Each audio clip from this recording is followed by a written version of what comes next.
बालेश्वर जिला जलेश्वर ब्लॉक अंतर्गत शांतिया स्थित नेहरू स्टेडियम रे सांसद खेल महोत्सव उद्घाटित हो जाइए। जलेश्वर विडीओ गौरांग चरण घोष कार्यक्रम को उद्घाटन करथिबा बेले मुख्य अतिथि भाव में सांसद प्रतिनिधि ब्रज मोहन प्रधान जोगदे शिक्षादान सह छात्र छात्री मानक मानसिक एवं शारीरिक विकास खेल अत्यंत अपरिहार्य बोली वक्तव्य प्रदान करथिले।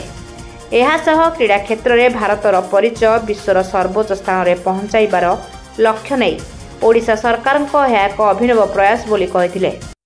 आज जलेश्वर ब्लॉक स्तरीय शांतिया पड़िया जो सांसदों निर्देश क्रमे आज जो खेल महोत्सव आयोजन करा जायछि यार आभिमुख्य बा लक्ष्य होउछि युवा शक्ति को गोटे खेल माध्यम गोटे उत्साह सृष्टि करवा देश में केमती भाईचारा एकता केमती सृष्टि पारिबो युवक माने ए खेलरू बहु किसी जमी शिक्षा लाभ करेंगे निजे केमती आत्मनिर्भरशील हो पारे एवं जड़े सुस्थ युवक जो मनीष जो सुस्थ हम देश निश्चित भाव में सुस्थ रेणु यही प्रकार आभिमुख्य रखी आमर प्रिय सांसद आज सारा जिले में प्रति ब्लॉक रे ए खेल आयोजन करा जायछि।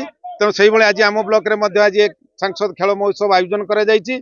आज जो मैंने खिलाड़ी स्कूल रू जो मैंने सिलेक्शन आज ब्लॉक स्तर में खेलुंट से निश्चित भाव में जिला स्तर को जीवे राज्य स्तर को जीवे।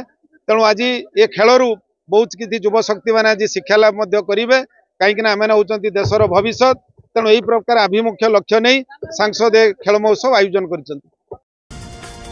खेल महोत्सव में जलेश्वर ब्लॉक 60टी विद्यालय 450 जन छात्र छात्री जोगदे विभिन्न खेल प्रदर्शन करथिले। बस्तारू जगत कुमार गिरी रिपोर्ट रूपाथालिया न्यूज।